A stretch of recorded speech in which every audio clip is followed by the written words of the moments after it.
There are over 400 national parks in the United States, millions of acres of protected wilderness, mountains, forests, deserts, and geothermal wonders, places preserved for future generations, places where nature still reigns supreme. And standing between that untamed wilderness and the 327 million annual visitors are park rangers. They patrol the backcountry. They respond to emergencies.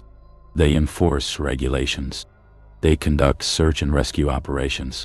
They document wildlife behavior. They maintain trails. They educate visitors. And they see things they can't explain. These are sworn testimonies from trained professionals who risk their lives daily to protect visitors and preserve one of America's greatest natural treasures. And every one of them will tell you the same thing. Yellowstone is not what you think it is. We are the rangers now. We patrol forever. We never leave. Join us. This is Yellowstone, where the rangers stand between visitors and the unknown, where some rangers become part of what they're protecting against, and where the truth is never reported. December 18th, 2024, 9:47 p.m. Old Faithful area, Yellowstone National Park.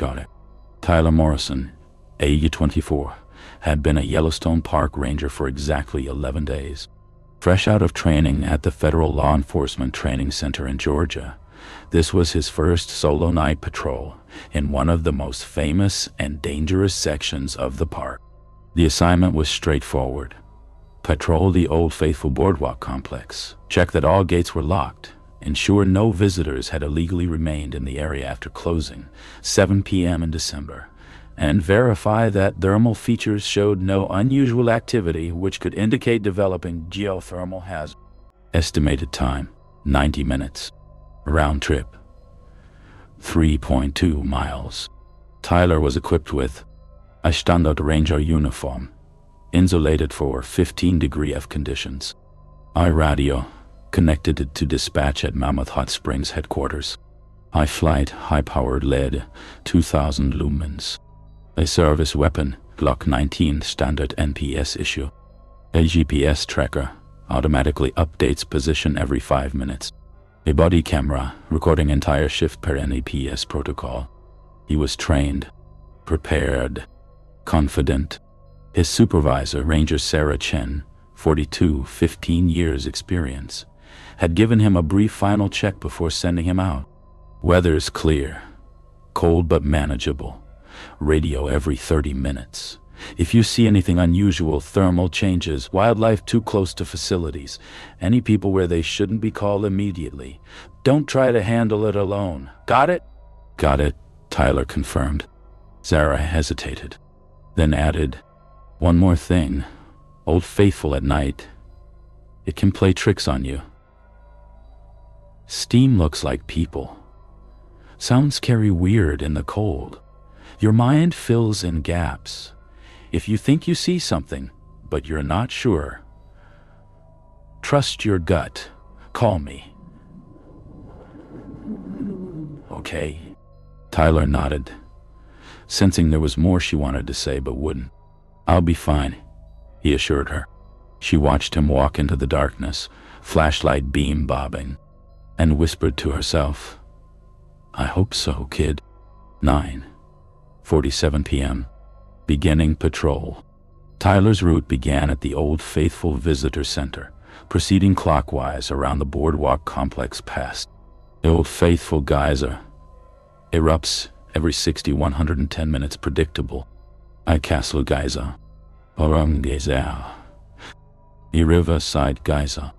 A Morning Glory Pool. And dozens of smaller thermal features. In summer, this area teems with thousands of tourists. In winter, after closing, it's completely deserted. Just Tyler, the thermal features, and the vast darkness of wilderness stretching in every direction. Temperature, 18-degree F. Wind chill, 32-degree F. Tyler walked slowly, methodically, checking gates, all locked, shining his light across boardwalks, clear of ice buildup, and documenting thermal features in his patrol log. Everything was normal. At 10:03 p.m., he radioed Sarah. Ranger Morrison to dispatch. First check-in. All clear. No issues. Weather holding steady. Copy that, Morrison. Continue patrol. Next check, 10:30. Tyler continued walking, his flashlight cutting through the darkness, steam from thermal features creating eerie columns of vapor that glowed in his beam. At 10:14 p.m., Tyler reached Morning Glory Pool, a beautiful hot spring famous for its deep blue color in daylight, and unfortunately for the trash visitors had thrown into it over decades, changing its thermal characteristics. Tyler paused, shining his light across the pool surface. Steam rose lazily in the frigid air. The water glowed faintly with bioluminescent bacteria. Beautiful, serene. And then Tyler saw the footprints. Fresh footprints in the snow, leading from the boardwalk toward Morning Glory Pool. Small prints, child-sized. Tyler's training kicked in immediately. Visitor illegally in closed area. Potential danger near thermal feature. Priority response required. He keyed his radio. Dispatch, this is Morrison. I have fresh footprints near Morning Glory Pool. Child-sized, recent. Requesting permission to investigate off boardwalk. Static. Then Sarah's voice. Negative, Morrison. Stay on boardwalk. I'm sending backup. Do not approach thermal features alone. Do you have visual on anyone? Tyler swept his flashlight across the area. Nothing. Just steam, snow, and darkness. Negative visual. But the prints are fresh. Less than 10 minutes old based on snow cover. Stand by. Help is en route. ETA 15 minutes. Tyler waited. Wind howling. Steam hissing. His flashlight beam dancing across the thermal pool. And then he heard it. Singing. A child's voice. Female. Young. Maybe 7 or 8 years old. Singing Silent Night in a clear, beautiful voice that carried through the frigid air despite the wind. Tyler spun, aiming his flashlight toward the sound. Nothing there. No. The singing continued, growing louder, closer. Silent night, holy night, all is calm, all is bright. Tyler's hand moved instinctively to his service weapon. Hello, this is a park ranger. If you can hear me, respond. You're in a dangerous area. The singing stopped. Silence. Tyler waited, heart pounding. And then 7 more voices joined in. All children. All singing in perfect harmony. Sleep in heavenly peace. Sleep in heavenly peace. The voices were coming from Morning Glory Pool, from inside the steam rising from the superheated water. Tyler's body went cold despite his insulated uniform. Dispatch, he said, voice shaking. I'm hearing voices, multiple children singing, coming from the thermal pool. I think I need that backup now. Static. Then Sarah's voice. Urgent. Tyler, listen to me carefully. Do not approach the voices. Do not respond to them. Turn around. Walk back to the visitor center. Now. That's an order. But there might be children. There are no children. It's a phenomenon. We'll explain later. Just get out of there. Move. Tyler didn't need to be told twice. Something in Sarah's voice, genuine fear from a 15-year veteran, convinced him. He turned and started walking quickly back toward the visitor center. And the voices followed him. 10:21 p.m., 10:47 p.m. The return journey. For the next 26 minutes, Tyler Morrison walked as fast as he could without running. Running triggers predator instinct in wildlife, and rangers are trained never to run unless absolutely necessary. And for those 26 minutes, 7 children's voices followed him, singing, laughing, calling his name. Tyler Morrison. Stop. Come play with us, Warm. Tyler's body camera recorded everything. The audio, his heavy breathing, his occasional glances backward, flashlight revealing nothing but steam and darkness. His radio calls to Sarah.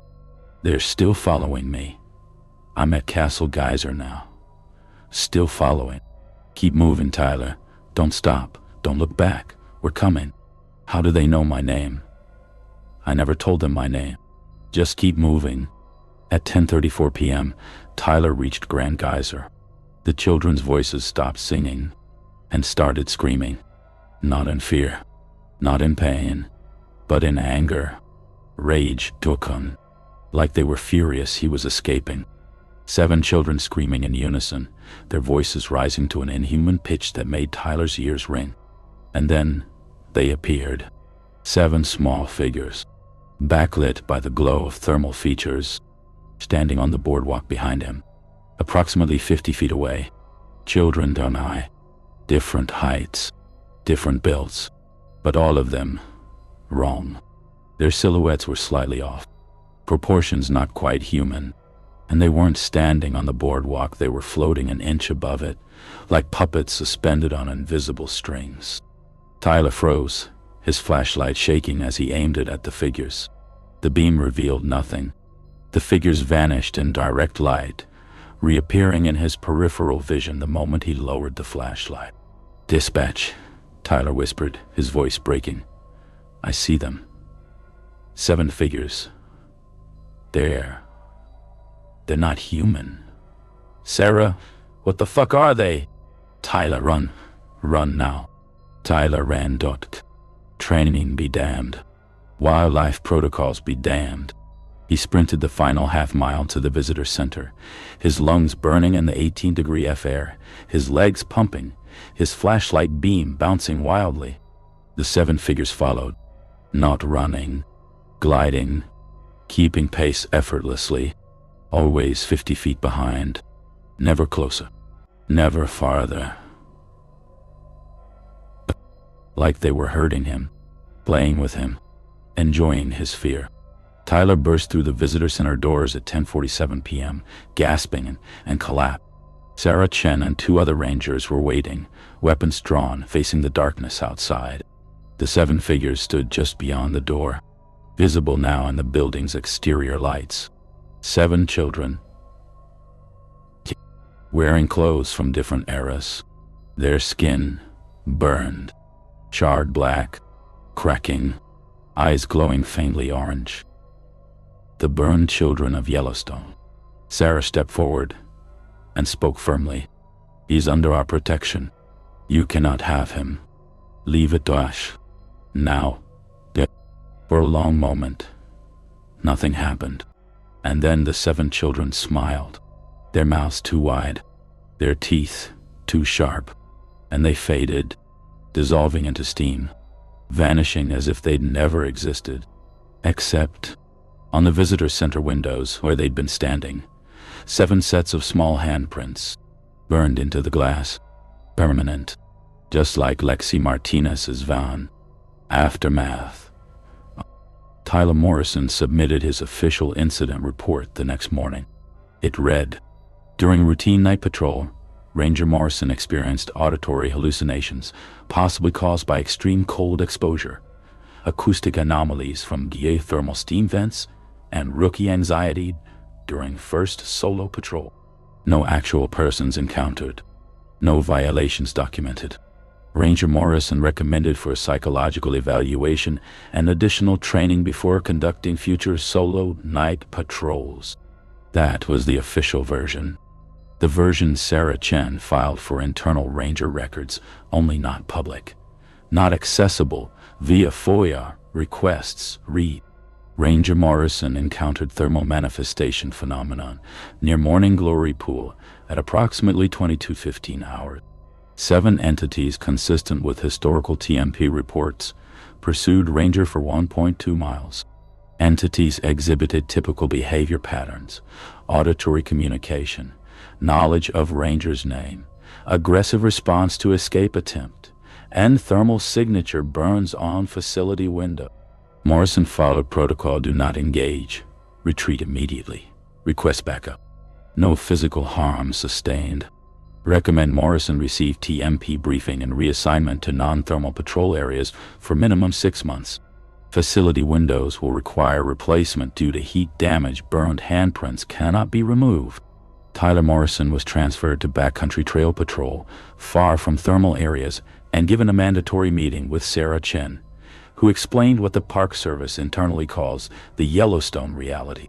The briefing, which Tyler later described to a close friend who shared it online, included: Yellowstone has documented over 200 incidents of thermal manifestation phenomenon since 1920.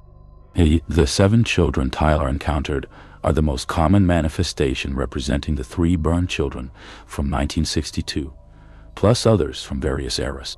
Our rangers are briefed on TMP after their first encounter, not before, because you won't believe it until you experience it. Official policy: never engage, never acknowledge, retreat immediately. Report through internal channels only. While manifestations are most active December 20, January 5, Christmas New Year period, and no one knows what they are.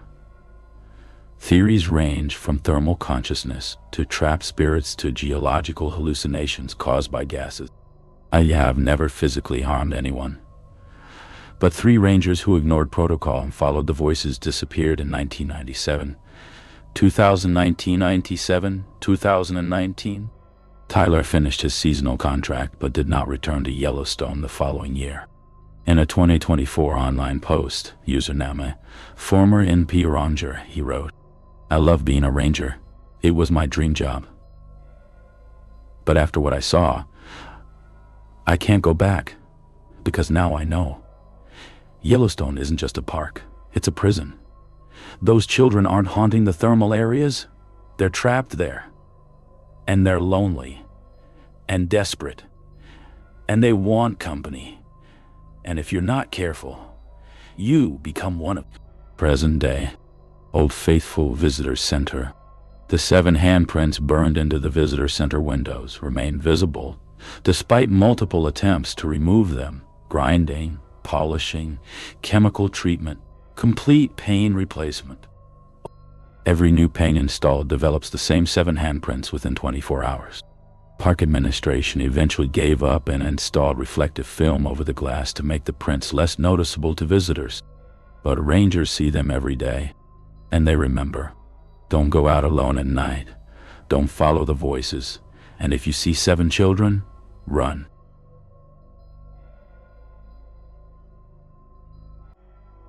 January 4th, 2023, 11:34 a.m. Hayden Valley, Yellowstone National Park, Garden. David Reeves, age 34, from Portland, Oregon, had been missing for 36 hours. He'd been backcountry skiing alone, against park recommendations, near Hayden Valley when he'd activated his emergency beacon at approximately 11:00 a.m. on January 2nd. The beacon transmitted his GPS coordinates and a simple SOS, no voice, no details, just the distress signal. Yellowstone Search and Rescue, SAR, attempted helicopter extraction immediately, but a winter storm system moved in, grounding aircraft for 36 hours. By the time the weather cleared enough for SAR operations, David's beacon had gone silent, battery dead. His last known position, 5.3 miles from the nearest road, in terrain notorious for geothermal hazards, deep snow, and wildlife. Survival odds after 36 hours in 25-degree F temperatures with unknown injuries, less than 30%. But SAR teams don't give up easily. A 6-person team was assembled. Lieutenant Marcus Washington, 42nd, SAR team leader, 18 years experience. Oil Ranger Jennifer Kwan, 31, paramedic EMT certified. Oil Ranger Tom Sullivan, 38, tracking specialist. Oil Ranger Carlos Martinez, 29, technical rescue. Oil Ranger Emily Patterson, 26, wildlife biologist, carried bear deterrent. Oil Ranger James Tucker, 35, communication specialist. They were inserted via helicopter at 11:34 a.m. with a 3-hour window before the next storm system arrived. Mission parameters: locate David Reeves, alive or deceased. Stabilize if possible, and evacuate. Standards are operation. Except nothing about this search would be standard. 11:47 a.m. Initial approach. The team moved quickly through waist-deep snow, following David's last known GPS coordinates. Tom Sullivan, the tracking specialist, took point, scanning for ski tracks, blood trails, equipment discuss, any sign of passage. The terrain was treacherous, rolling hills interspersed with thermal features, steam vents, hot springs, mud pots, frozen creeks, and dense lodgepole pine forest. At 12:14 p.m., Sullivan stopped suddenly, raising his fist, silent signal for halt. "I've got tracks," he called out. "Ski tracks, heading northeast, recent, within the last 24 hours. The team gathered. Jennifer Kwan examined the tracks. These looked deliberate, not panicked. He was moving steadily. But she pointed ahead. "The tracks are heading away from the road, deeper into the backcountry. That doesn't make sense. If he was injured and signaling for help, why would he move farther from rescue?" Lieutenant Washington frowned. "Maybe disoriented. Hypothermia causes confusion. Let's follow them. Stay alert." They followed the ski tracks for 1.2 miles. The tracks were clear, consistent, showing no signs of stumbling or erratic movement. And then, at 12:47 p.m., Tom Sullivan stopped again. "Boss, you need to see this." The team gathered around a small clearing. In the center, perfectly preserved in snow, David Reeves' skis. Poles, poles, backpack, beacon, battery dead, as expected. Emergency bivouac sack, unused. All his equipment, neatly arranged, like he deliberately set everything down and walked away. "What the hell?" Carlos muttered. Jennifer checked the backpack. Foods untouched. Water bottle still full. First aid kit sealed. He didn't use any survival gear. "Where are his footprints?" Emily asked. Tom Sullivan was already circling the equipment, examining the snow. "There," he said, pointing. "Boot prints, leading toward that thermal area. A cluster of steam vents approximately 100 yards away, partially obscured by forest." The team approached cautiously, following the boot prints, and found David Reeves, alive, standing at the edge of a large thermal pool, his back to the team, staring into the steaming water, wearing only his base layer clothing, thermal underwear. No jacket, no boots, just socks on his feet in 25-degree F weather. He should have been dead from exposure, but he was standing, motionless, like a statue. "David Reeves," Lieutenant Washington called out. "Yellowstone SAR, we're here to help you." David didn't respond, didn't turn, didn't move. The team approached carefully, weapons ready, not for David, but for potential wildlife. Jennifer Kwan reached him first, touching his shoulder gently. "David, can you hear me? We're here to help." David turned, and Jennifer screamed. David's eyes were open, wide open, but they weren't seeing. They were wrong. The irises had turned orange, glowing faintly, like embers. His skin was flushed, red, radiating heat despite the extreme cold. Jennifer could feel it from 2 feet away, waves of heat coming off his body like a furnace, and his chest, visible through his thin base layer, showed something impossible. Symbols, carved or burned into his skin, geometric patterns identical to the ones Marcus Chin, Story 1, Episode 15, had developed after falling into a thermal pool. David opened his mouth and spoke, but it wasn't David's voice. It was multiple voices, overlapping, male, female, young, old, speaking in unison. He answered. He came down. He joined us. He is warm now. Forever. Jennifer stumbled backward. "What the fuck?" Lieutenant Washington stepped forward, hand on his service weapon. "David Reeves, if you can hear me, we need you to come with us. You're hypothermic and need medical attention." David tilted his head at an unnatural angle, like his neck was broken, and smiled. "We are not David. We are the heat. We are the fire. We are the supervolcano's dream.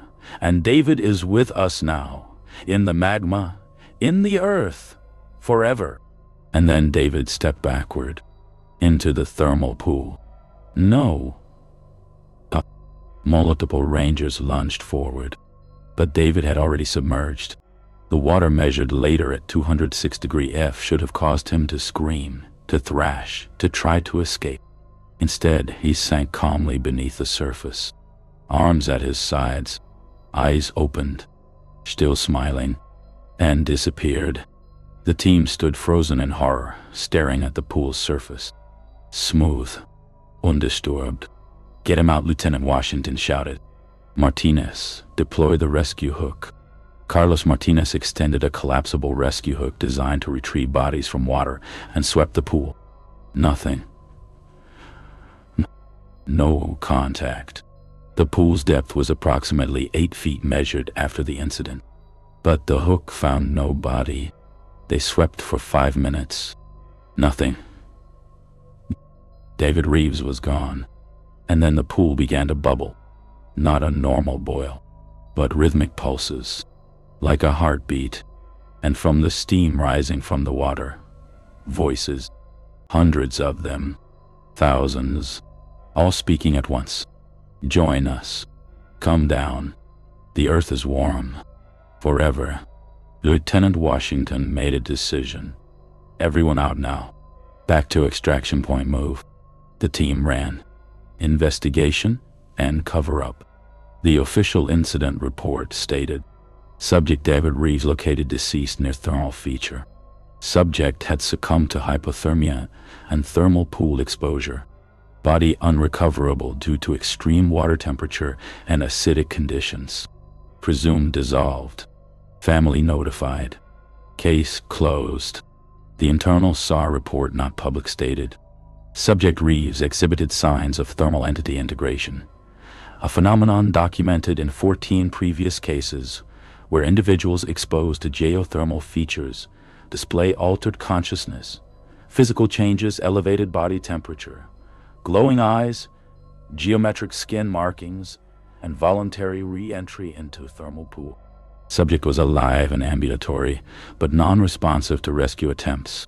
Subject voluntarily entered thermal feature and submerged. Recovery impossible. SAR team experienced secondary TMP event auditory hallucinations, multiple voices from thermal pool. Team extracted safely with no physical injuries, but recommended for psychological evaluation. Note this is the third Thai case in 18 months. Pattern acceleration noted. Me. Was. Did. The SAR team aftermath. All 6 team members were given mandatory psychological evaluations and 2 weeks paid leave. 4 returned to duty. 2 did not. Jennifer Kwan transferred to Grand Teton National Park. No geothermal features. 3 months later, citing need for change. Tom Sullivan resigned from NPS entirely, stating in his exit interview, "I can't go back out there. Every thermal feature, every geyser, every hot spring, I hear them calling, and I'm afraid one day I'll answer." Lieutenant Marcus Washington, in a confidential memo to Yellowstone's chief ranger, wrote, "This is the 4th SAR mission in my career that has ended with what I can only describe as supernatural phenomena. I have documented strange occurrences at Yellowstone for 18 years. I have tried to rationalize them as stress, altitude, environmental factors. Something exists beneath Yellowstone. Something that takes people, and I believe David Reeves." David's family's response. David Reeves' parents, Michael and Patricia Reeves, refused to accept the official explanation. They hired a private investigator and demanded full disclosure of SAR footage.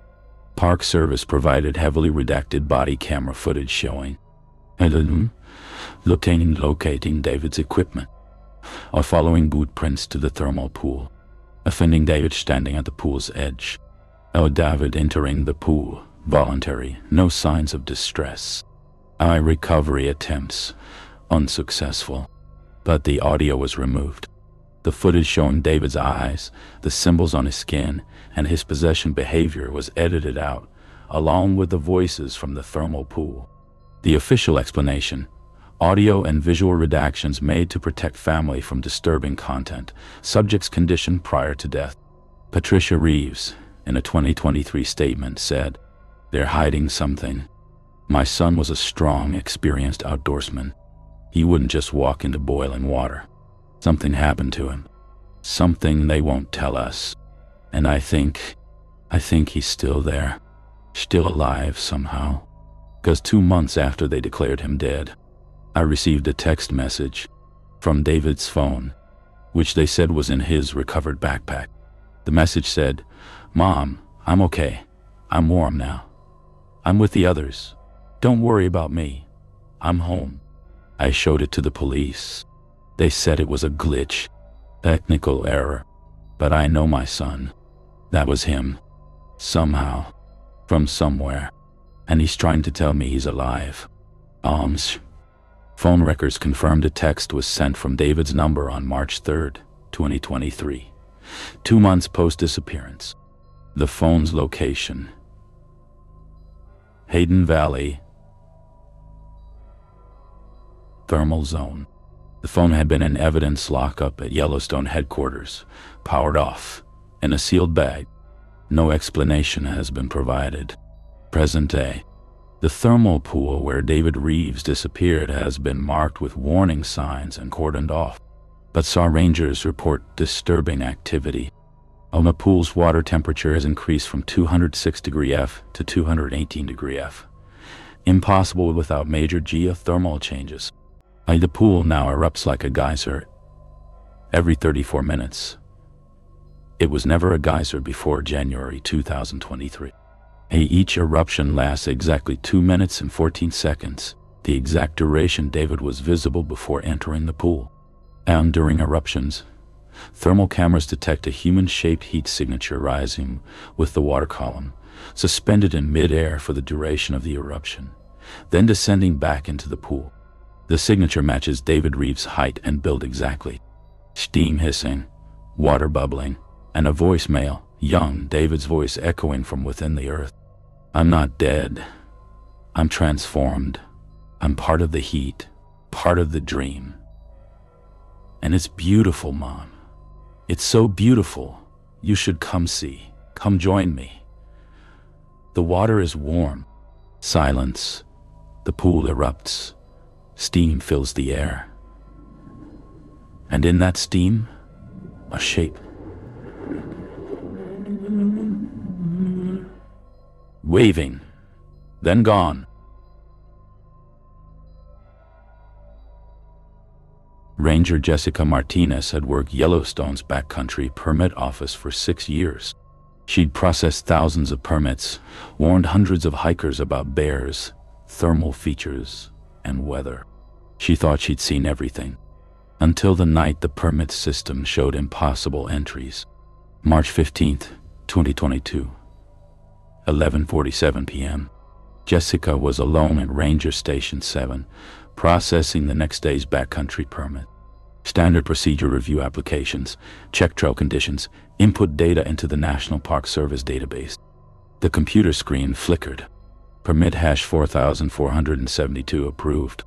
Applicant name, Marcus Chan. Mandate requested. December 27th, 2023. Trail, Shoshone Geyser Basin Loop. Status, deceased thermal dissolution. Jessica froze. December 27th, 2023. That was nearly 2 years in the future. Deceased. Marcus Chen hadn't died yet. His permit was for a trip that hadn't happened. She refreshed the screen. Permit hash 4473 approved. Applicant Nima, Sophie Patterson AJ7. Audit requested. December 24th, 2022. A trail. Biscuit Basin Snowmobile Tour. Idona. Missing thermal entity integration. Jessica's hands shook. Sophie Patterson was the little girl who'd vanished on Christmas Eve, 2022, 9 months in the future from where Jessica sat. She scrolled down. Permit hash 4474 approved. My name is Supervolcano. Probably applicant name Brian Holloway. IDOT requested December 26th, 2022. 3. Lamar Valley Wildlife Photography. I status. A live witness to thermal manifestation. Permit hash 4475 approved. The applicant name Elena Vasquez. I date requested December 31st, 2021. I trail. Black Sand Basin Van Life extended stay. Status. Deceased voluntary thermal immersion. Permit hash 4476 approved. I applicant name Dr. Michael Richardson. Aid requested December 29th, 2023. Aid Norris Geyser Basin research. I status. Disappeared last seen entering Steamboat Geyser. Jessica felt cold sweat on her neck. These were permits for trips that hadn't happened yet, but the system was listing their outcomes. Outcomes that hadn't occurred. Outcomes that showed death. She grabbed her radio. Station 7 to dispatch. I need a supervisor at Station 7 immediately. We have a... She paused. What did she have? A system malfunction. Dispatch copies. Supervisor en route. ETA 12 minutes. Jessica stared at the screen. The permits were still there, 5 future entries, all showing people who would visit Yellowstone during Christmas, all showing their fates. She clicked on permit hash 4472, Marcus Chin. A new window opened. Incident report December 27th, 2023. Incident type. Thermal dissolution voluntary entry location. Shoshone Geyser Basin. Thermal pool. 47B. Unnamed. Water temperature 220 acidic. Victim Marcus Chen, age 34, male. Monitoring body recovery not possible complete. Thermal dissolution evidence backpack. Skis, GoPro camera recovered. Phone text sent 37 minutes post-dissolution. Incident note subject exhibited signs of thermal entity integration following rescue from thermal pool on December 22nd, 2023. Subject discharged himself from medical facility AMA on December 26th. Subject returned to Shoshone Geyser Basin on December 27th at 9:31 a.m. Thermal monitoring cameras captured subject approaching thermal pool 47B. Subject removed clothing, placed belongings at pool edge, and entered pool at 9:47 a.m. No signs of distress. Subject submerged completely within 47 seconds. Body not recovered. Thermal pool temperature spiked to 218 degree F for 6 minutes post-entry. Ruled death by voluntary thermal dissolution. Case closed. Ranger signature J. Martinez. Ranger Station 7. Jessica stared at her own name. She hadn't written this report. This incident hadn't happened yet. But the system showed she would sign off on it in December 2023. She clicked on Permit 4473, Sophie Patterson. Incident report, December 24th, 2022. Incident type missing person thermal entity. Integration suspected.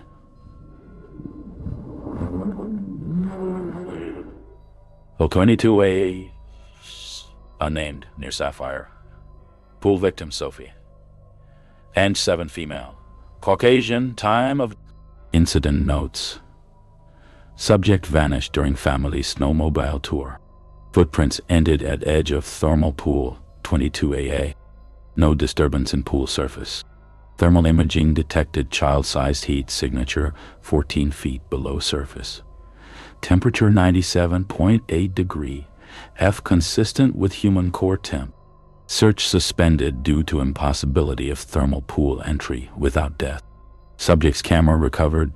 Final photograph shows subject's perspective from inside steam, depicting smiling children's faces.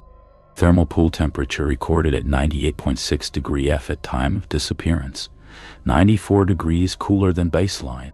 Pool returned to 192 degree F at 3:47 p.m. Case remains open.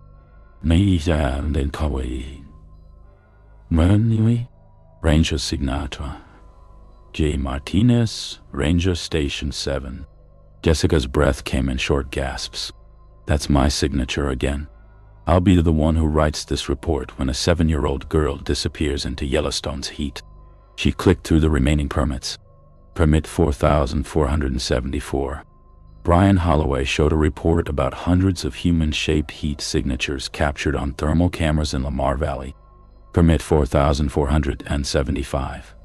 Elena Vasquez showed voluntary thermal immersion on New Year's Eve, 2021, after 14 days of geothermal communion. Permit 4476.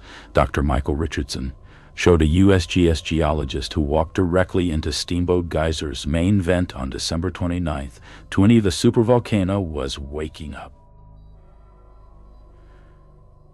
Claiming the supervolcano was waking up. All of them signed by Ranger J. Martinez. All of them dated in the future. Jessica heard boots on the wooden steps outside. The door opened. Supervisor Ranger Tom Dalton stepped inside. Martinez, what's the... He stopped. Jessica pointed at the screen. Tom leaned forward, reading. His face went pale. Jesus Christ, he whispered. These are future permits. With outcomes, Jessica said quietly. Deaths, disappearances, my signature. Tom pulled out his phone, photographed the screen. I'm calling it. This is a database corruption. Has to be. The screen went black. Then it flickered back on. New permit request approved. Permit 4477, issued March 16th, 2022. Applicantname, Jessica Martinez. And date requested, March 16th, 2022, tomorrow. Trail, Norris Geyser Basin, Porcelain Basin, Thermal Monitoring. Status, a live witness to thermal prophecy. Incident notes. Subject will encounter thermal manifestation phenomenon, TMP, during routine morning patrol. Subject will observe 7 child-sized figures near Aquinas Geyser. Figures will communicate via thermal distortion patterns. Message received. The permits are real. We show you who comes to feed us. You cannot stop them. They are already chosen. The supervolcano dreams of their heat. The subject will report incident. Report will be dismissed as stress-related hallucination. Subject will request transfer. Transfer denied. Subject will resign effective April 1st, 2022. Subject's resignation will be accepted. Ranger's signature, T. Dalton, supervisor. Tom stared at his own name. That's my signature, he whispered. Jessica stood up, her chair scraping loudly. I'm not going to Norris Basin tomorrow. Tom grabbed her arm. Martinez, listen to me. This is a system glitch. Some kind of AI-generated corruption. It's not. Then why is your signature on my future incident report? Jessica's voice cracked. Why does it say you'll accept my resignation in 2 weeks? Tom had no answer. Jessica grabbed her jacket. I'm leaving. Tonight. I'm not going on that patrol tomorrow. She walked to the door. Tom's voice stopped her. Martinez, what if it's right? She turned. Tom was staring at the screen. What if Yellowstone really is showing us the future? What if these 5 people really are going to die here during Christmas? And we're seeing it now because the park wants us to know. Why? Jessica's voice shook. Why would it want us to know? Tom's face was ashen. Because we can't stop it. Because they're already chosen. March 16th, 2022, 7:15 a.m. Jessica called in sick. She stayed in her cabin. doors locked, watching the sun rise over Yellowstone's steaming geothermal features. Her phone buzzed. Text from Supervisor Dalton Martinez. I need you at Norris Basin now. Martinez Geyser thermal anomaly? Your closest ranger. This is an order. Jessica stared at the text. You cannot stop them. They are already chosen. She drove to Norris Basin. 758. Porcelain Basin. Martinez Geyser. Jessica parked her ranger truck and walked toward Martinez Geyser, Yellowstone's largest acidic geyser, erupting irregularly, unpredictable. Steam rose in thick curtains. She stopped. 7 small figures stood near the geyser's vent. Children, roughly ages 5-9, wearing old-fashioned clothes 1960s, maybe earlier. Their skin was burned, cracked, blackened in places. Their eyes glowed faint orange. Jessica's radio crackled. The static formed words. The permits are real. The 7 children turned toward her. We show you who comes to feed us. Jessica tried to run. Her legs wouldn't move. Marcus Chen. December 27th, 2023. One child pointed toward Shauna Geyser Basin. Sophie Patterson. December 24th, 2022. Another child pointed toward Biscuit Basin. Brian Holloway. December 26th, 2022. Elena Vasquez. December 31st, 2021. Dr. Michael Richardson. December 29th, 2023. The 5 children spoke in unison, their voices crackling like boiling water. The 6th child stepped forward. You. April 1st, 2022. Jessica felt ice flood her veins. No, she whispered. I'm resigning. I'm leaving Yellowstone. The 7th child smiled. You cannot stop it. You are already chosen. The supervolcano dreams of your heat. Martinez Geyser erupted. Boiling water shot 60 feet into the air. Jessica stumbled backward, fell, scrambled to her truck. She drove away, hands shaking so hard she could barely grip the wheel. March 17th, 2022. 9:0 a.m.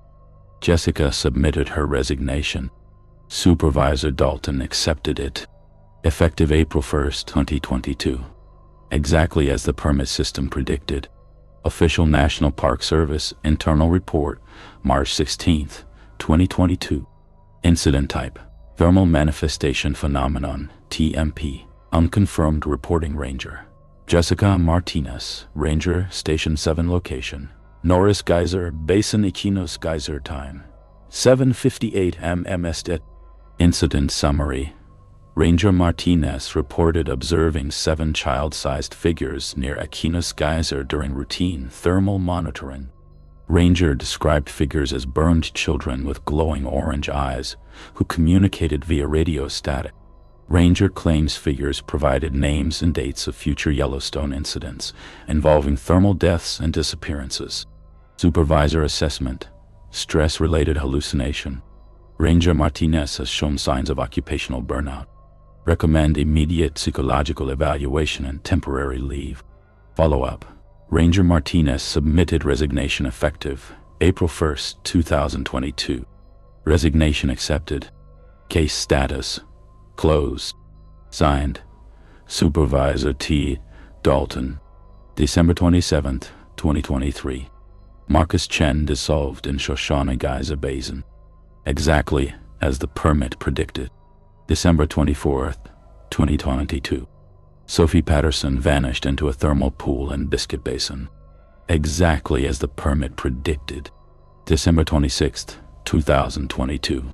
Brian Holloway photographed hundreds of human-shaped heat signatures in Lamar Valley. Exactly as the permit predicted.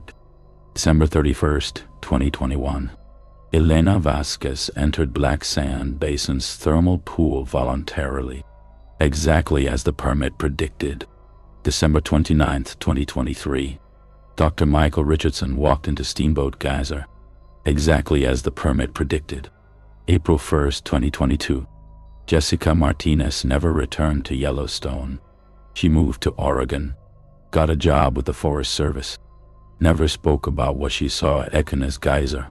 But every December she checks the Yellowstone missing persons reports, and every December she finds new names. Names she swears she saw in permits that night in March 2022. Names of people who visited Yellowstone during Christmas. Names of people who never came home. Yellowstone National Park Internal Database Permit System. March 15th, 2022, 11:47 p.m. MSA. System log entry. Unauthorized database access detected. 5 future dated permit entries logged with incident reports. Entries signed by Ranger J. Martinez and Supervisor T. Dalton. Investigation launched. No evidence of external hacking. No evidence of internal system corruption. Database entries removed from public-facing system. Archived in classified thermal incident files. Conclusion. Thermal manifestation phenomenon TMP affecting electronic systems. Recommend hardware replacement and software firewall updates. Recommendation. Monitor for future occurrences. Do not disclose to public. Ranger David Kowalski had been with Yellowstone for 9 years. He'd handled bear encounters, rescued lost hikers, dealt with tourists who ignored warning signs.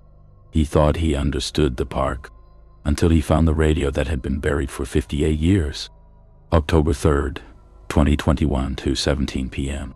David was conducting routine thermal feature monitoring at West Thumb Geyser Basin, a volatile area where Yellowstone Lake's cold water met superheated geothermal vents. He noticed something unusual near Fishing Cone Geyser.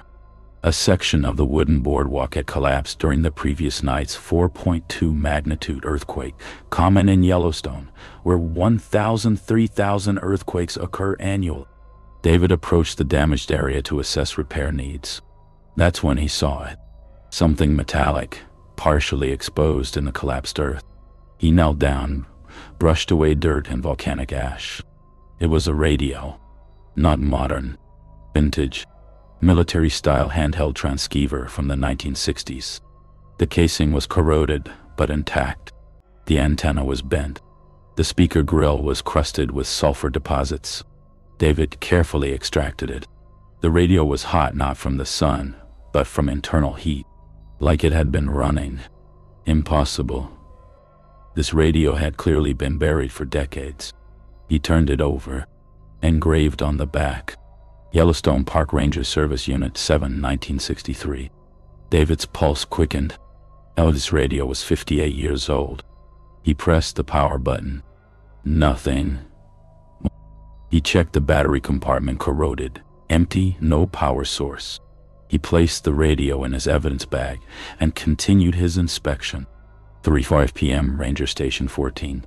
David brought the radio to the station, logged it as historical artifact found at West Thumb Geyser Basin boardwalk collapse site. He placed it on his desk and began researching. Yellowstone Park Ranger Archives, 1963. He found it within 20 minutes. Missing person report November 22nd, 1963.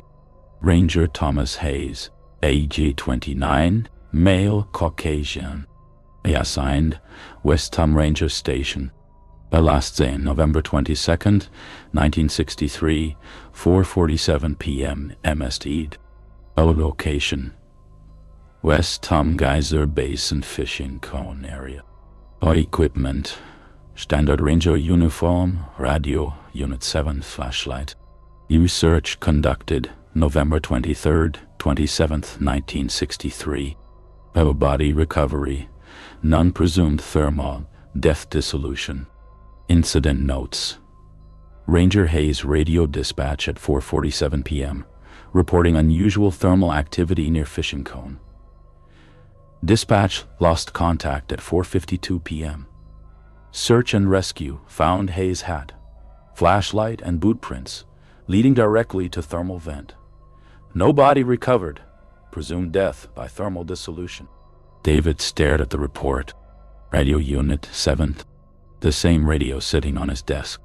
The same radio that had been missing for 58 years. The same radio that felt hot, like it was still running. He picked it up again. The metal casing was warm. He held it to his ear. Static. Faint, barely audible. But they're static. Impossible. There was no battery. No power source. David grabbed his phone, started recording video. He pressed the radio's power button again. The static grew louder. Then, a voice. "Dispatch. This is Unit 7, Ranger Hayes." David nearly dropped the radio. The voice was male, mid-20s, distorted by static and something else, something that sounded like boiling water. "Dispatch, do you copy? I'm at Fishing Cone. Something's wrong with the thermal activity." The voice from 1963. Ranger Thomas Hayes, missing for 58 years, speaking through a radio with no power source. David's hands shook. "This is Ranger Kowalski, Yellowstone Park Service, October 3rd, 2021. Who is this?" The static intensified. "Kowalski, you found my radio. I've been waiting." "Waiting?" David's voice cracked. "Ranger Hayes, where are you?" "Down here, below the basin, 14 feet down, in the heat." David felt sweat on his neck despite the cool October air. "You've been underground for 58 years?" "Not underground. In the heat. I fell through. November 22nd, 1963. Yeah.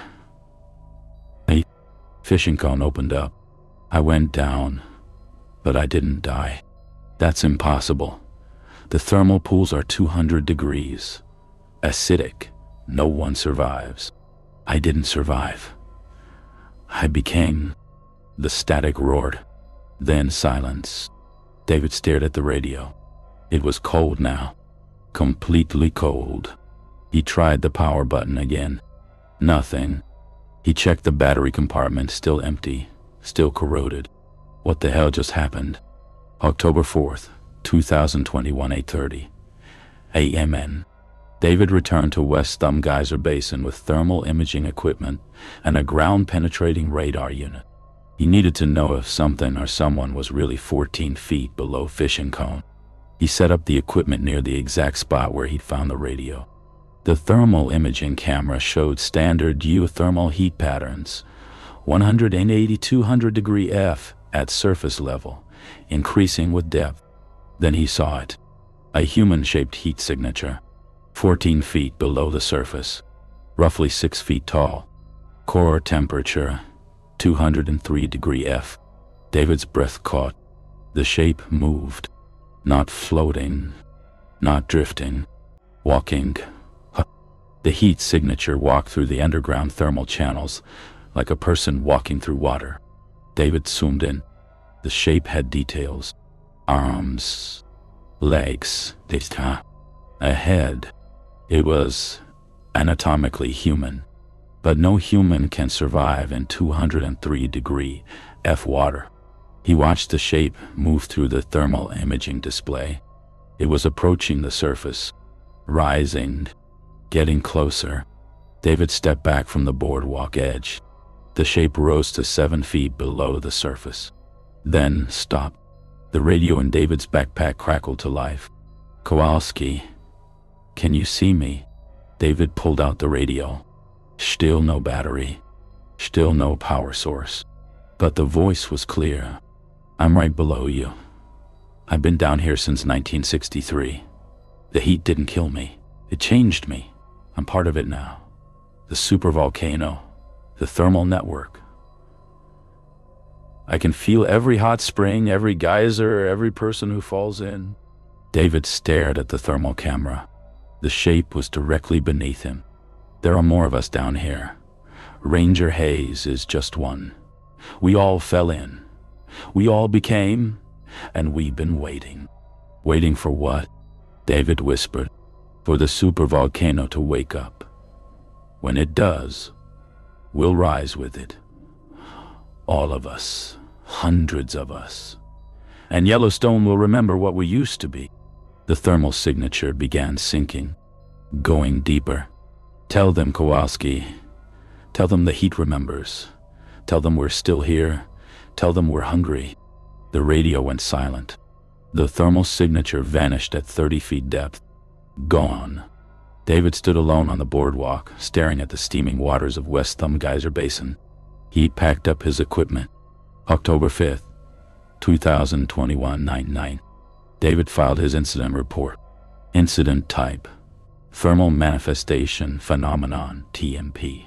Unconfirmed location: West Thumb Geyser Basin Fishing Cone. Area date: October 3rd, 4th, 2021. Reporting Ranger David Kowalski, Ranger Station 14. Incident summary: During boardwalk damage assessment, I recovered a 1963 Aeropark Ranger Radio Unit 7 belonging to missing Ranger Thomas Hayes. Radio exhibited anomalous behavior: internal heat despite no power source, audible static, apparent voice communication from missing Ranger. Thermal imaging conducted October 4th detected human-shaped heat signature, 203 degree F core temp at 14-foot depth, consistent with location described by radio communication. Signature exhibited apparent locomotion and approached surface before descending to 30 feet depth. Recommendation: further thermal imaging surveys of West Thumb Basin. Review all historical missing person cases involving thermal deaths for potential similar phenomena. Evidence: Radio Unit 7, stored in evidence, Locker 14B. Thermal imaging video footage attached. Audio recording of radio communication attached. Signed, Ranger D. Kowalski.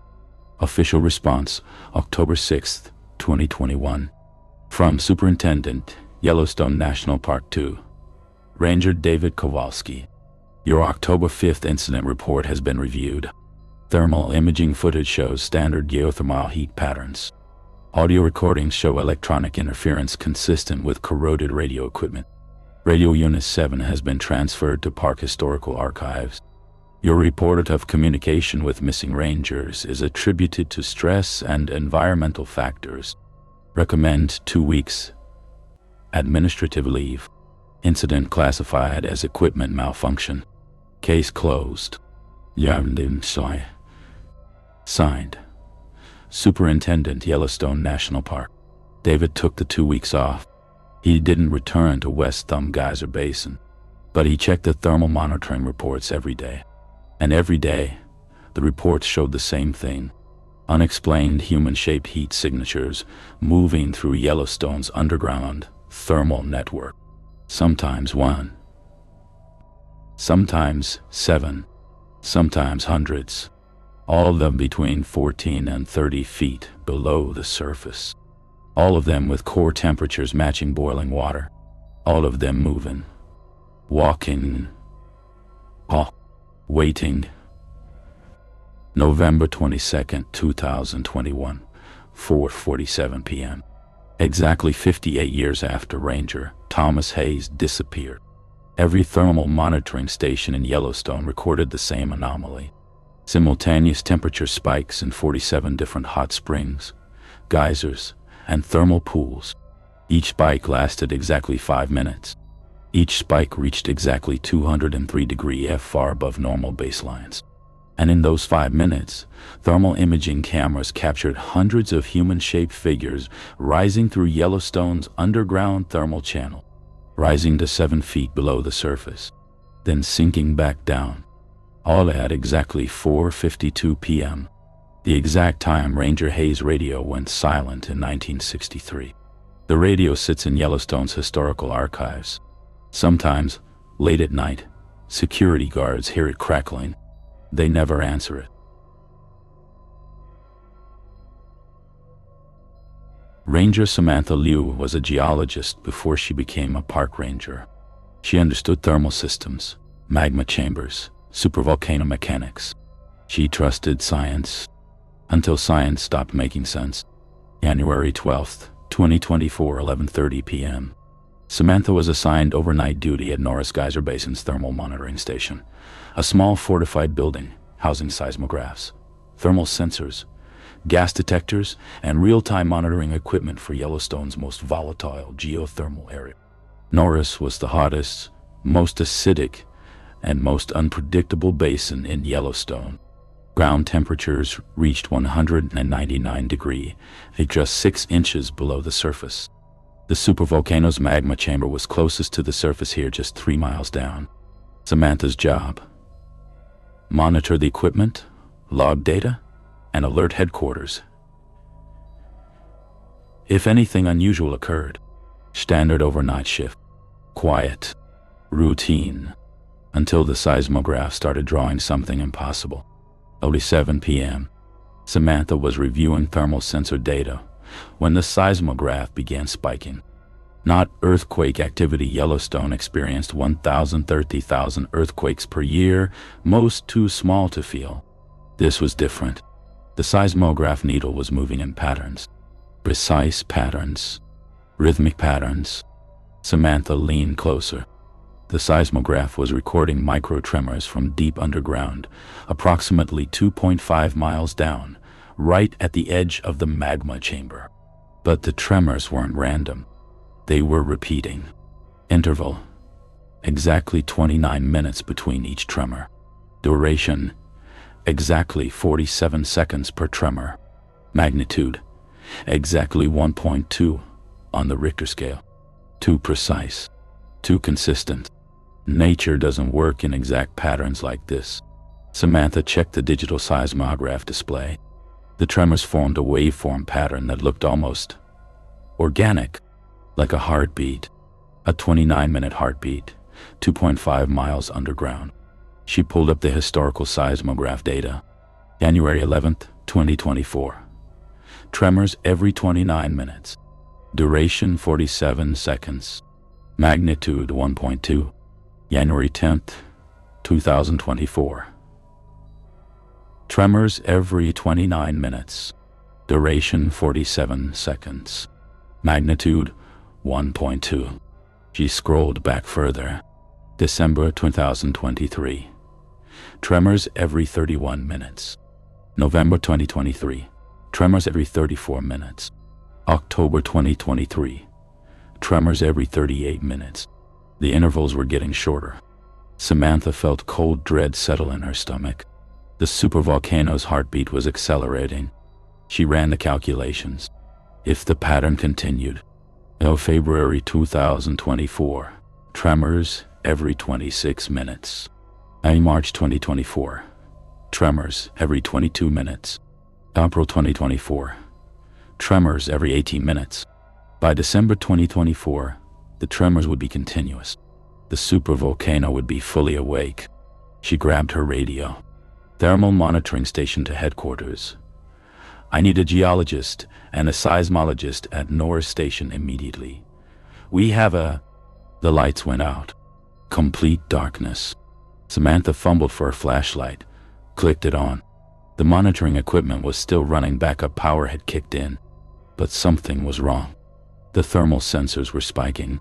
Ground temperature, 6 inches depth, 217 degrees.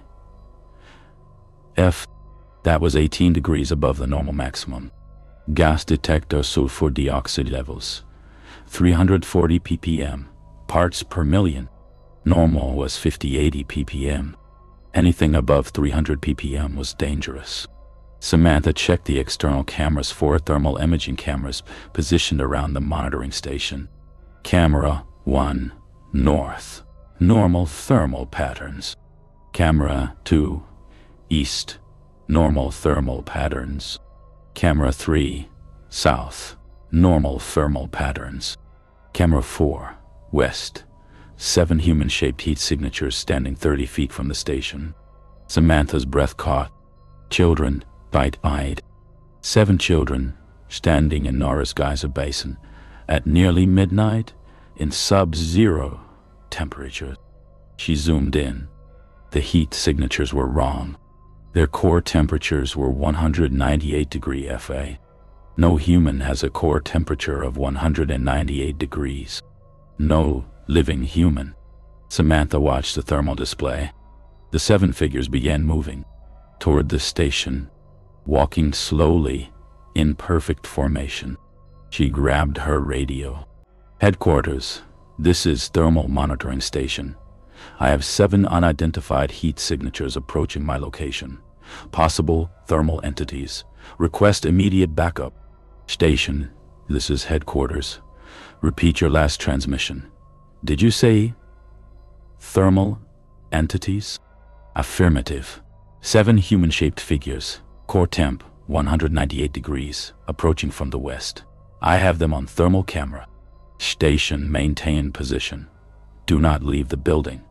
Backup en route. ETA 14 minutes. Samantha watched the thermal display. The 7 figures were now 20 feet away. 15 feet. 10 feet. They stopped directly outside the station's west wall. Samantha could hear something through the reinforced walls. Singing. Faint, high-pitched, distorted. Children's voices, singing a melody she didn't recognize. The thermal sensors inside the station began spiking. Interior temperature rising. 68 degree F, 72 degree, 78 degree, 85 degree F.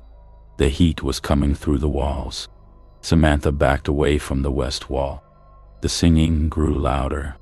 The fire dreams, the fire remembers, the fire hungers.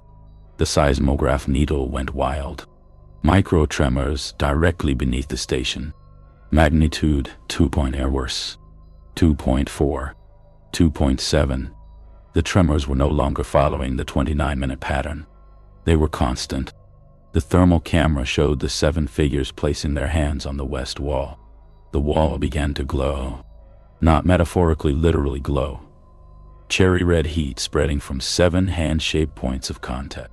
Interior temperature 102 degree F, 115 degree F, 128 degree F. Samantha ran to the east exit, grabbed the handle. It was scalding hot. She jerked her hand back, skin blistering. She was trapped. The singing intensified. 7 of us. 7 rangers.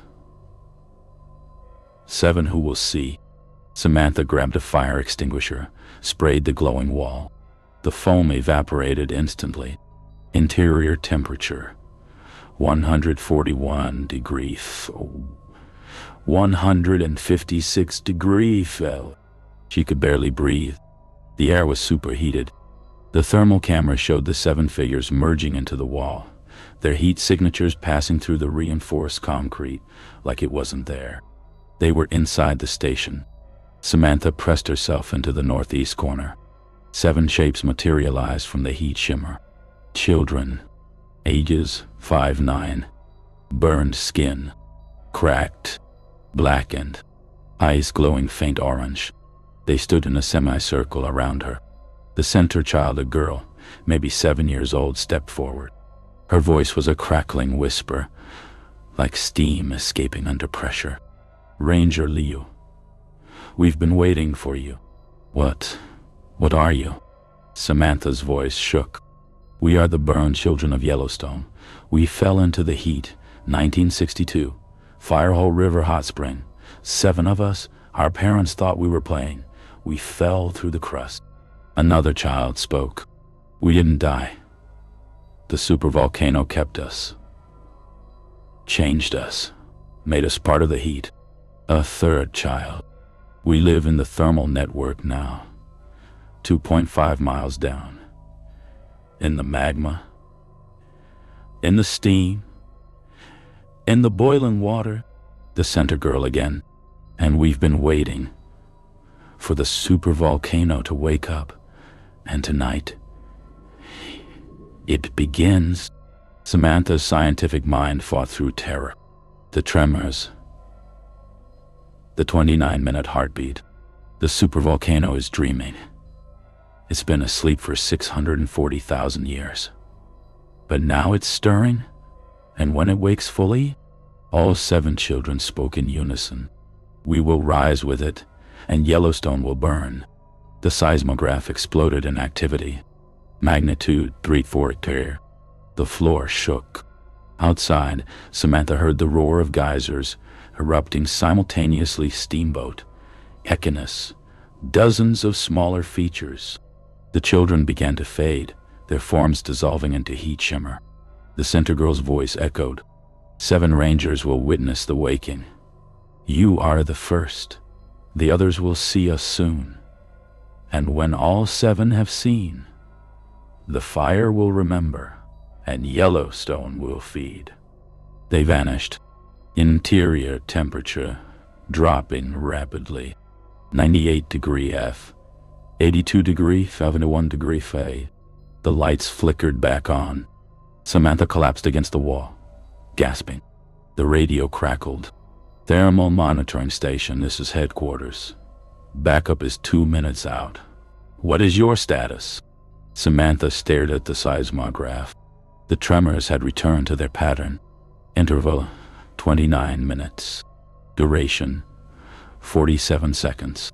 Magnitude, 1.2. But now she understood.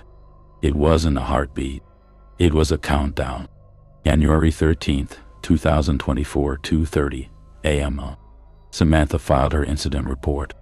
Incident type: thermal manifestation phenomenon. Confirmed location: Norris Geyser Basin. Thermal monitoring station date: January 12th, 2024, 11:47 p.m. 12:23 a.m. Reporting Ranger Samantha Liu, Thermal Monitoring Specialist. Incident summary: at approximately 11:47 p.m., seismograph equipment recorded rhythmic microtremors originating 2.5 miles below Norris Geyser Basin. Tremors occurred at precise 29-minute intervals. Thermal cameras detected 7 human-shaped heat signatures. Core temp, 198 degree F, approaching monitoring station. Signatures entered station through west wall. Manifested as 7 child-aged entities claiming to be burned. Children of Yellowstone from 1962 Firehole River incident. Entity stated Supervolcano is waking, and that 7 rangers will witness. Interior temperature reached 156 degree F. Entities vanished at 12:23 a.m. Seismic activity returned to baseline pattern. Physical evidence: 2nd-degree burns on right hand. Thermal camera footage attached. Seismograph records attached. Gas detector logs showing SO2 spike to 340 p.m. Recommendation: immediate review of all seismic data for pattern analysis. Investigation into 1962 Firehole River incident. Heightened thermal monitoring across all Yellowstone basins. Note: entities referenced 7 rangers as witnesses. I am the first. Request identification of other 6 rangers for safety monitoring. May now. Signed, Ranger S. Liu. Official response, January 14th, 2024. From Chief Ranger, Yellowstone National Park 2, Ranger Samantha Liu.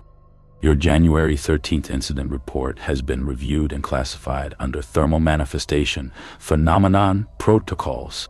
Your thermal camera footage confirms anomalous heat signatures. Your seismic data confirms unusual pattern activity.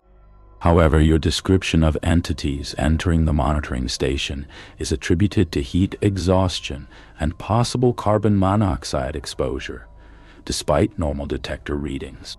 You are hereby granted 1-week medical leave. Psychological evaluation required before return to duty. Your seismic pattern data has been forwarded to USG's Yellowstone Volcano Observatory for analysis. Incident remains under investigation.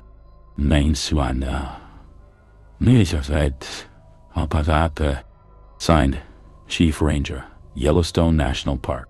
January 20th, 2024. Samantha returned to duty. She checked the seismic data every day. The tremor intervals continued to decrease. 28 minutes, 30 seconds. 28 minutes, 12 seconds. 27 minutes, 54 seconds. The countdown was accelerating. And across Yellowstone, 6 other rangers had reported similar encounters. 7 rangers, 7 witnesses. Exactly as the burned children predicted. USG's Yellowstone Volcano Observatory Internal Memo. Date: February 1st, 2024. Subject: Seismic Pattern Analysis, Norris Geyser Basin. Analysis of seismic data from October 2023. January 2024 confirms rhythmic micro-tremor patterns originating from magma chamber boundary, 2.5 miles depth. Intervals are decreasing at measurable rate. Current interval: 27 minutes, 18 seconds. If pattern continues. June 2024. Intervals reach 15 minutes. December 2024. Intervals become continuous. Their potential implications unknown. No historical precedent for this pattern in Yellowstone system. Recommendation: heightened monitoring. Public notification not recommended at this time to avoid panic.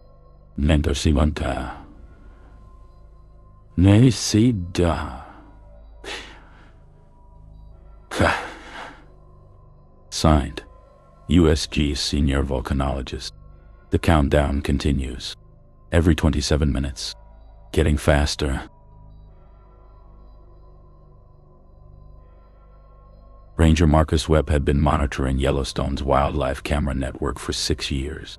He'd seen thousands of hours of footage: grizzlies, wolves, bison, elk, deer. He thought he'd seen everything Yellowstone's wilderness had to offer.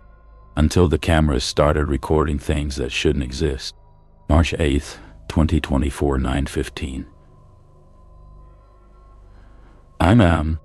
Marcus was reviewing overnight footage from camera site 47, a motion-activated wildlife camera positioned in Hayden Valley, one of Yellowstone's most active wildlife corridors. The camera had triggered 23 times overnight. First 18 triggers: standard, wildlife, elk, hare, lone wolf, bison. Trigger 19, 2:47 a.m. Humanoid figure, 4 feet tall, walking through frame. Marcus stopped the footage, rewound. The figure was child-sized, walking upright, moving with purpose. But no child should be in Hayden Valley at 2:47 a.m. in March. Temperatures were below freezing. No roads nearby. No campgrounds within 5 miles. He zoomed in. The figure's skin appeared damaged, burned, blackened in places. What the hell? Marcus advanced to the next trigger. Trigger 20, 2:48 a.m. 3 more figures. Same size, same appearance. Trigger 21, 2:49 a.m. 7 figures, standing in semicircle, facing camera. Marcus felt ice in his veins. 7 burned children, standing in Hayden Valley, staring directly at the wildlife camera. The timestamp showed they stood there for 11 minutes and 34 seconds without moving. Then they vanished between frames. One frame, 7 children. Next frame, 2 seconds later. Empty meadow. Impossible. Marcus checked the camera's diagnostic logs. No malfunction. No technical errors. Battery at 87%. Memory card functioning normally. He reviewed trigger 22, 3:17 a.m. The footage showed text appearing on the lens. Not physical text, the lens was clean, but text appearing in the image itself, as if burned into the air. 7 rangers will see us. You are the second. Marcus's hands shook.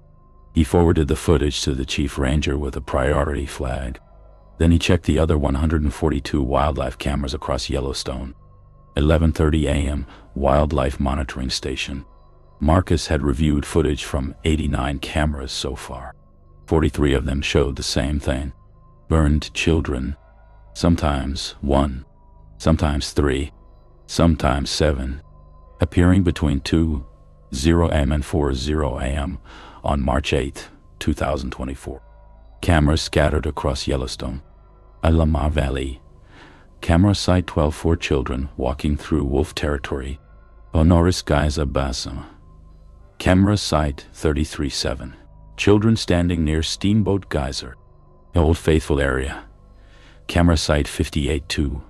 Children sitting on benches at 3:14 ml. Yellowstone Lake, camera site 71. Children standing in the lake, waist-deep steam rising around them. All of them with burned skin. All of them staring directly at the cameras. Marcus pulled up camera site 71's footage, the lake camera. The children were standing in Yellowstone Lake. Yellowstone Lake's water temperature averages 41 degrees F in March data. But steam was rising around the children like they were standing in boiling water. Marcus zoomed in on the water around them. The lake was boiling. Small area, maybe 10 feet in diameter, boiling violently. Thermal vents. Underwater hot springs. No. The geological surveys showed no thermal activity in that section of the lake. But the children were standing there, and the water was boiling around them. The footage showed them standing there for 14 minutes. Then they sank beneath the surface. All 7, descending together as if the lake was pulling them down.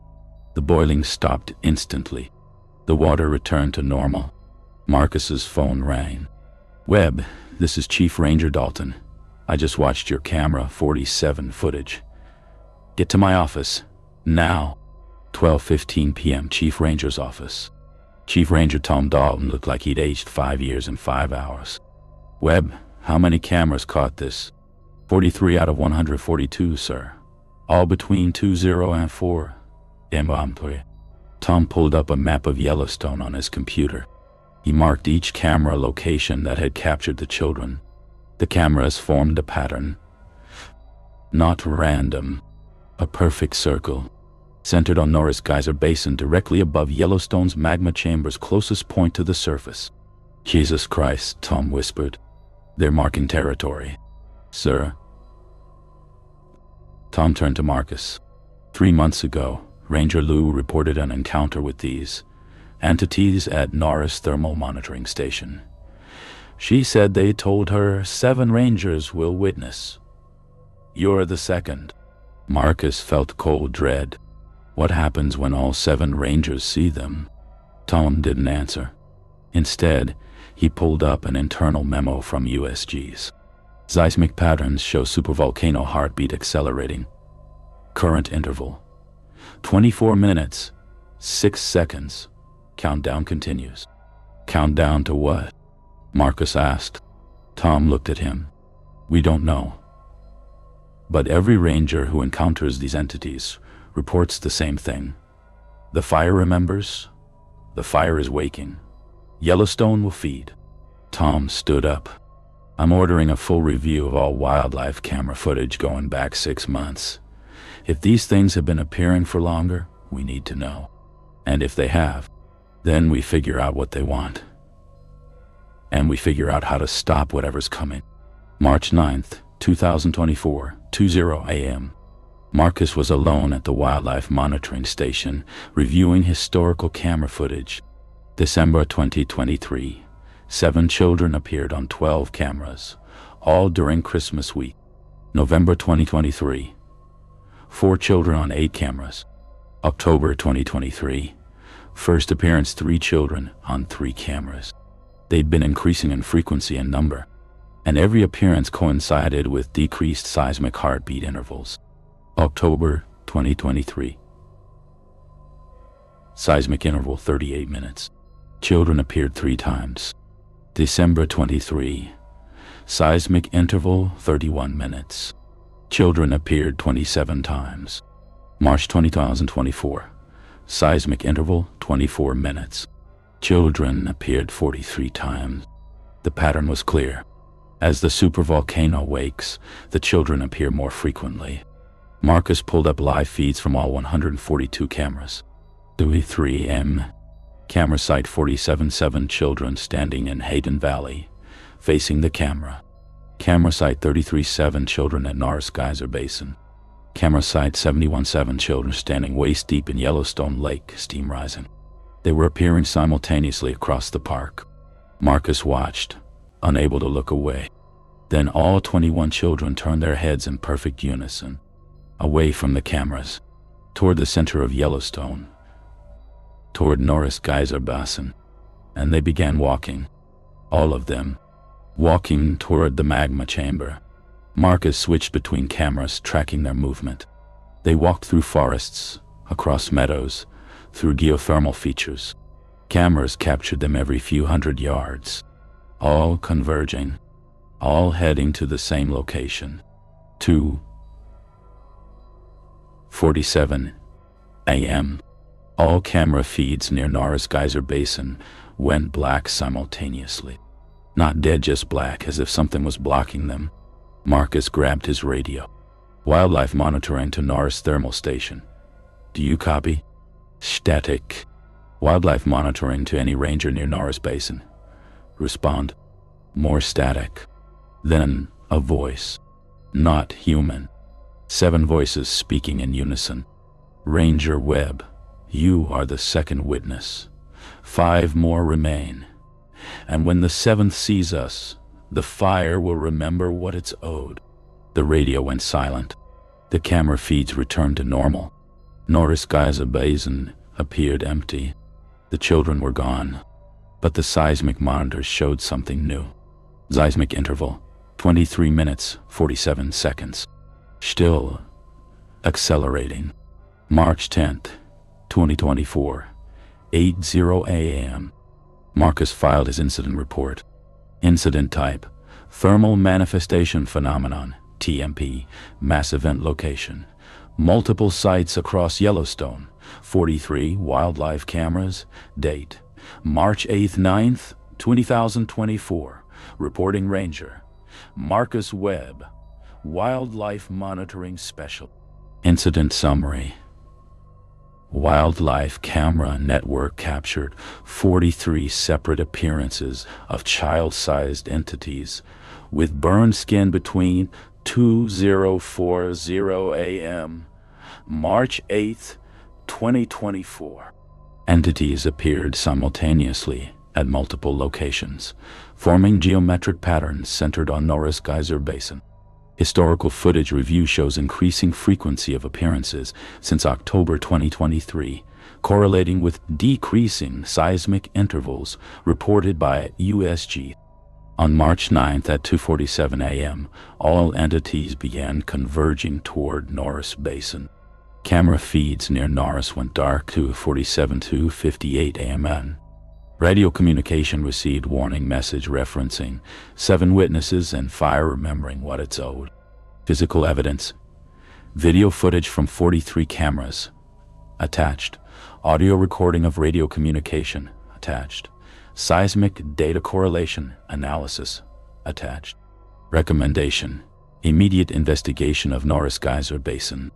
Identification of 7 witnesses mentioned by entities. Enhanced monitoring of seismic activity. Note: this is my first direct encounter with these entities, but based on Chief Ranger Dalton's briefing, I am the second ranger to witness them. Request information on other 5 rangers' potential encounters. 9. Go. Signed, Ranger Meb. Official response, March 11th, 2024. From Superintendent, Yellowstone National Park 2. Ranger Marcus Webb.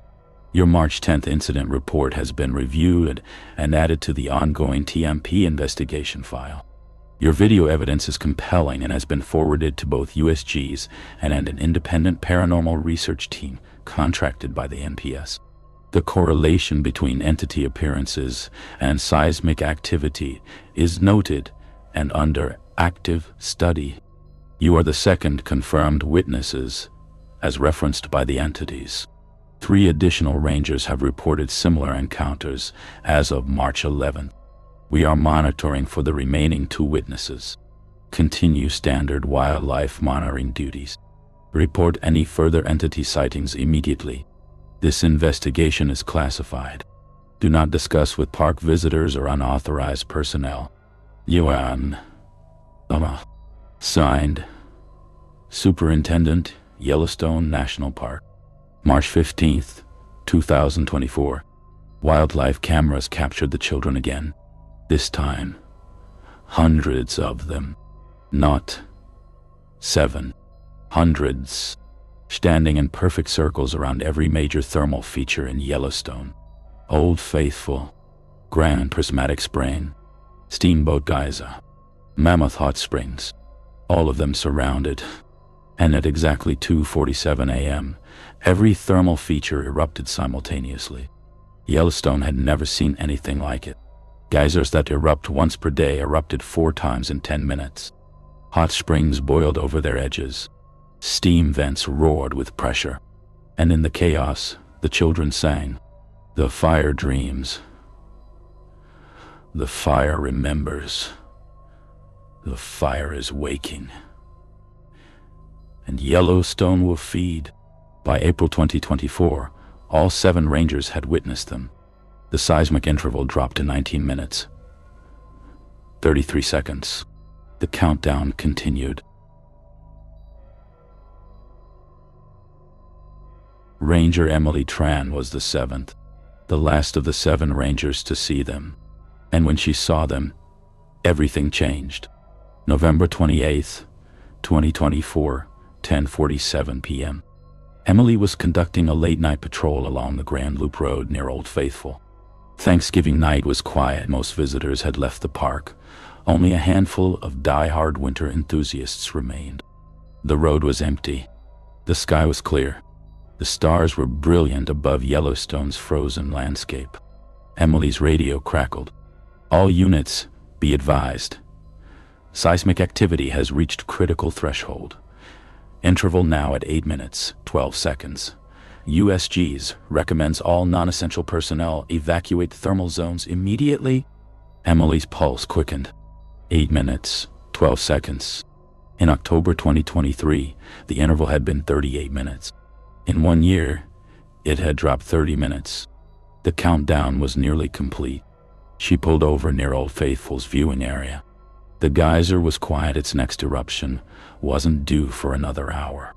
But Emily could feel something. A vibration, not in the ground, in the air itself. She stepped out of her truck. Steam rose from thermal vents across the entire basin. More steam than usual, thicker, now. And in the steam she saw shapes, small shapes. Children, hundreds of them, walking through the steam like it was fog, converging on Old Faithful. Emily grabbed her radio. "Dispatch, this is Ranger Tran.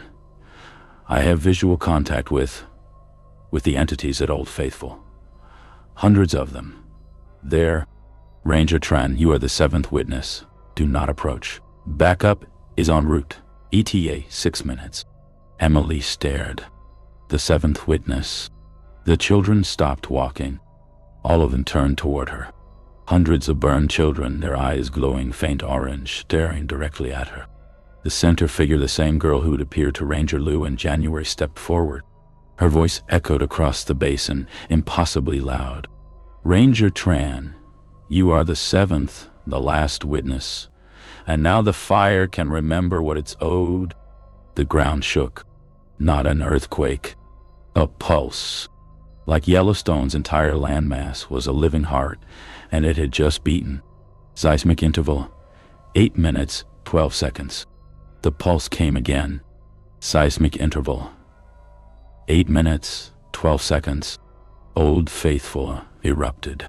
But it wasn't supposed to erupt for another hour. The water shot 200 feet into the air, far higher than normal. And in the spray, Emily saw them. Shapes in the water. Human shapes. Rising. People were rising out of Old Faithful's eruption column. Not burned children.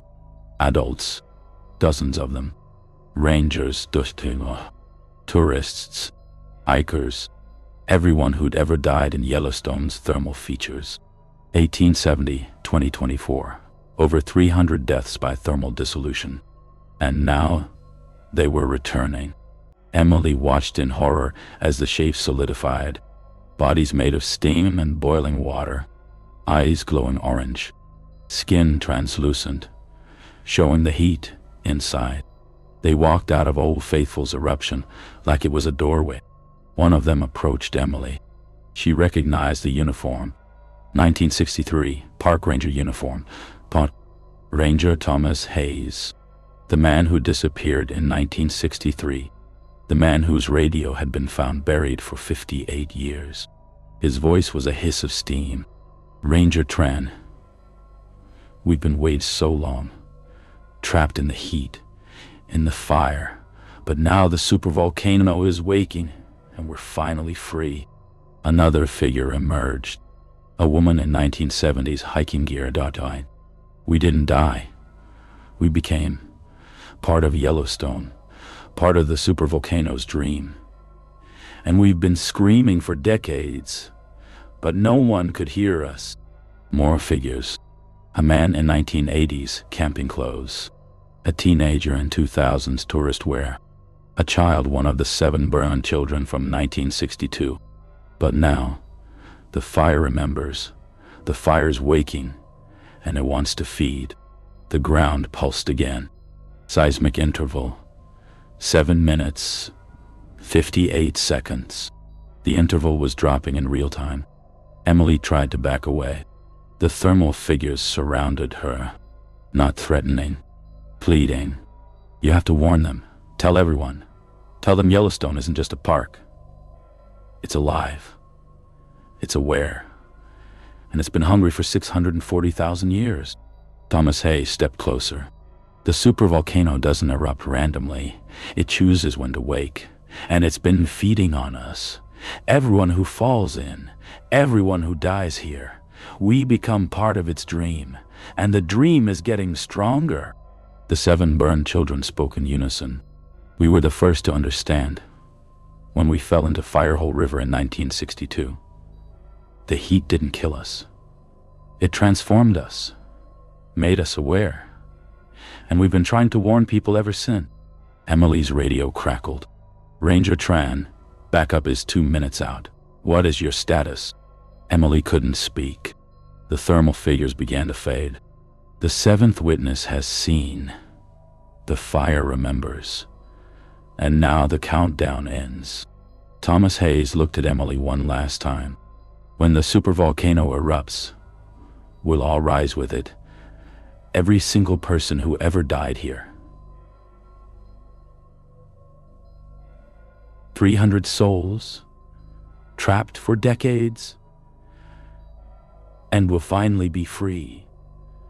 But Yellowstone will burn, and millions will die. He vanished into steam. All the figures dissolved. The children faded last. Their final words echoed. December 25th, 2024, Christmas Day. The fire wakes, the fire feeds, and Yellowstone will remember what it's owed. The ground pulsed. Seismic interval, 7 minutes, 12 seconds. November 29th, 20,024 6:0 a.m. Emily filed her incident report. Her hands shook so badly she could barely type. Incident type, thermal manifestation phenomenon, TMP, critical event location, Old Faithful area date, November 28th, 2024, 10:47 p.m., 11:14 p.m. A reporting ranger.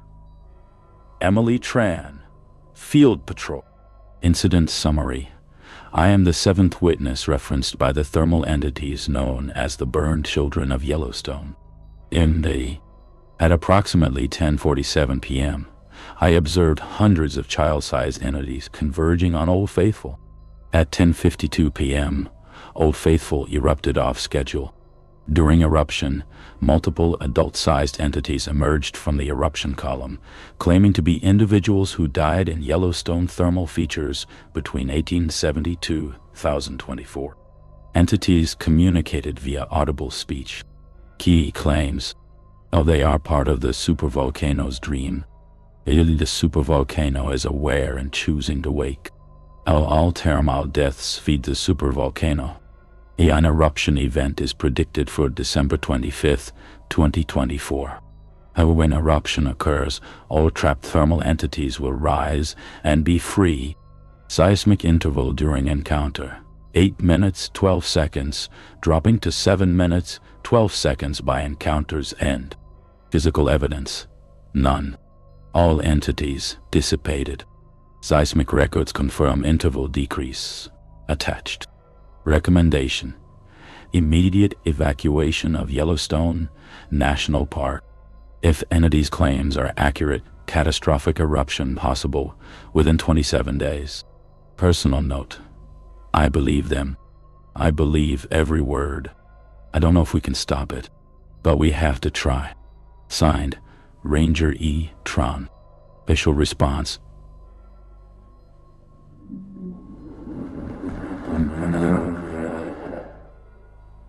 2024. From Superintendent, Yellowstone National Park 2. All rangers, as of 6:00 a.m., November 29th, 2024. All 7 rangers referenced in ongoing TMP investigation have now witnessed entity encountered. Seismic data confirms interval has decreased to 6 minutes, 47 seconds as of this transmission. USG's Yellowstone Volcano Observatory has been notified. Emergency protocols are being reviewed. At this time, park closure is not authorized. Public evacuation is not authorized. Reason: no scientific basis for predicting eruption date. Entity claims are not considered credible evidence by USGs. All rangers maintain normal operations. Continue monitoring. Report any further entity encounters immediately. This situation is classified top secret. Do not discuss with public media or unauthorized personnel. Superintendent, Yellowstone National Park. December 1st, 2024. Seismic interval, 5 minutes, 23 seconds. December 7th, 2024. Seismic interval, 3 minutes, 41 seconds. Yellowstone experienced 47 separate geyser eruptions in 1 hour, a park record. December 15th, 2024. Seismic interval, 1 minute, 58 seconds. Ground temperatures across all thermal basins increased by an average of 15 degrees F. USGs issued internal warning. Magma chamber pressure increasing. Cause unknown. December 20th, 2024. Seismic interval, 47 seconds. Wildlife cameras captured thousands of thermal entities across Yellowstone, all of them walking toward the center of the caldera, all of them singing, "The fire wakes, the fire feeds, 5 more days." December 24th, 2024, Christmas Eve, 11:59 p.m. Seismic interval, 12 seconds. Emily Tran stood alone at Norris Geyser Basin, directly above the magma chamber's closest point to the surface. She was off duty.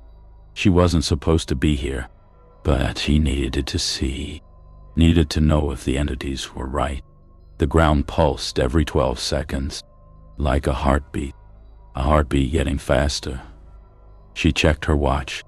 11:59 p.m. 1 minute until Christmas Day. The seismic monitors at the nearby station screamed. Seismic interval, 6 seconds. Seismic interval, 4 seconds. Seismic interval, 2 seconds. Emily's radio crackled. Every ranger in Yellowstone speaking in unison. Get out. Get out now. It's waking. 12:00 a.m. Christmas Day. The ground stopped pulsing. Complete silence. Emily held her breath. Then, the ground screamed. Not metaphorically. Yellowstone's earth itself released a sound, a roar, a shriek, a howl of ancient rage and hunger. Every geyser in the park erupted simultaneously. Every hot spring boiled over. Every thermal vent exploded with steam. And from the steam they rose, 300 thermal entities. Every person who'd ever died in Yellowstone's heat, rising as one. Emily watched as they ascended into the winter sky, glowing orange, made of steam and fire and memory. They looked at her, all of them, and they smiled. The fire is awake. Then they shot upward into Yellowstone's magma chamber like they were being pulled home. The ground shook. Magnitude 7.2. Emily ran to it. December 25th, 2024, 12:47 a.m. USG's emergency bulletin.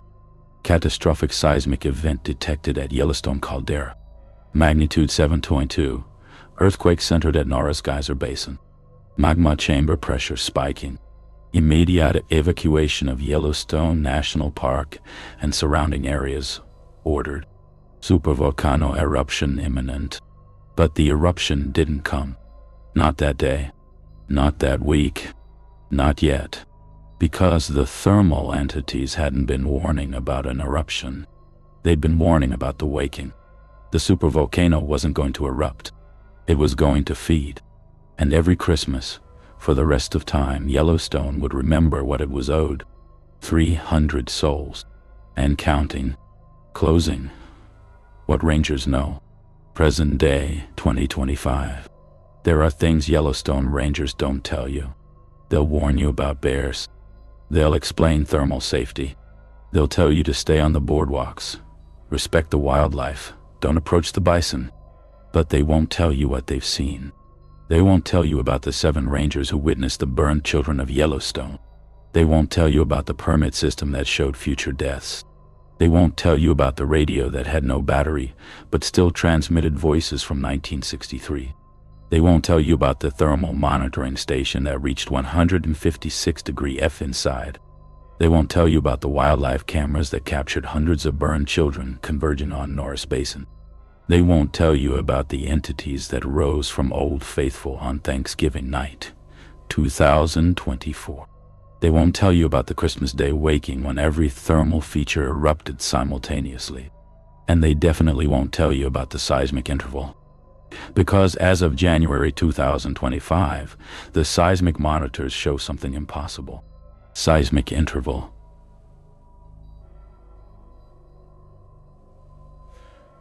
47 seconds. Exactly 47 seconds. The same interval it was in January 2024. The countdown stopped, but it didn't reset. It paused. Like Yellowstone's supervolcano, woke up just long enough to feed, to pull those 300 trapped souls back into its magma chamber, and then went back to dreaming. But the dream is different now. Stronger. Hungrier. USGs won't talk about it publicly. The National Park Service classified the entire 2024 incident as seismic anomaly cause unknown. But the rangers know. Every ranger who was at Yellowstone on Christmas Day 2024 knows. They saw the entities rise. They felt the earth scream. They watched as 640,000 years of dormant volcanic power woke up, looked around, fed, and went back to sleep. For now, what the entities told Ranger Emily Tran. The supervolcano doesn't erupt randomly. It chooses when to wake, and it's been hungry for 640,000 years. Every person who dies in Yellowstone's thermal features doesn't die. They transform. They become part of the supervolcano's dream, trapped in the heat, in the steam, in the boiling water, aware but unable to escape. And the supervolcano feeds on them. Their heat, their energy, their life force. Over 300 people since 1870, and the number keeps growing. Because people still fall in. People still ignore warning signs. People still think they can get closer, get a better photo, test the water. And when they fall in, they don't just dissolve. They join. Join the hundreds of souls trapped in Yellowstone's thermal network. Join the dream. Join the hunger. The burned children of Yellowstone. 7 children fell into Firehole River's thermal pool in 1962. They were the first to understand. The first to realize they weren't dead. They were transformed. And they've been trying to warn people ever since.